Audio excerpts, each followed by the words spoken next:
अखन अपने सब सुन रहल छी माँ मिथिला रिकॉर्डिंग स्टूडियो से।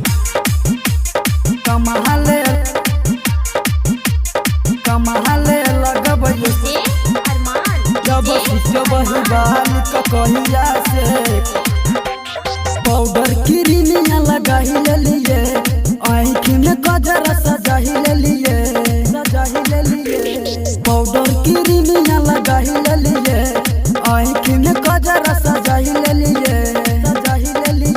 ऐसा चमकत रूप के ललहिया जब सीट बही बाल कहिया से कमाले लगबै सैया जब सीट बही बाल कहिया से कमाले लगबै सैया कमाले लगबै सैया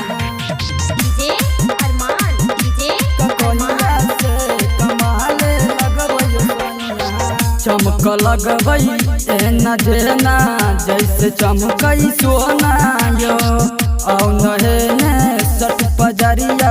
कह दे महाकाल के टीका यो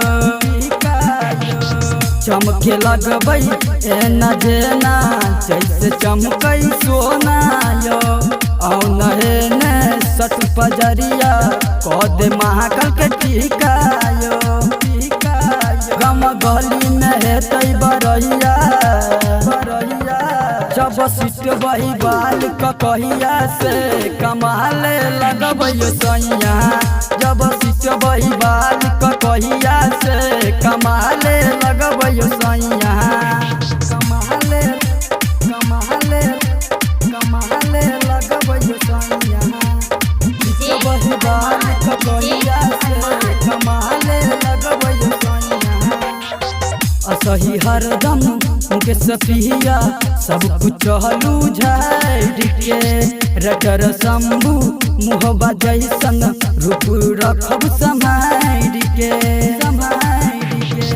असही हरदम मुके सफिया सब कुछ चहलू झाड़ के रटर शंभू जैसे मुहबा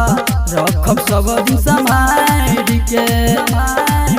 अगल बगल में हेतै बरैया जब सीट बही बाल कहिया से कमाले लगबै सैया जब सीट बही बाल कहिया से कमाले लगबै सैया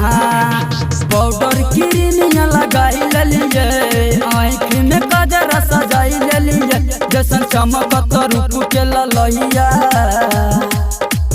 जब सीट बही बाल कहिया से कमाले लगबै सैया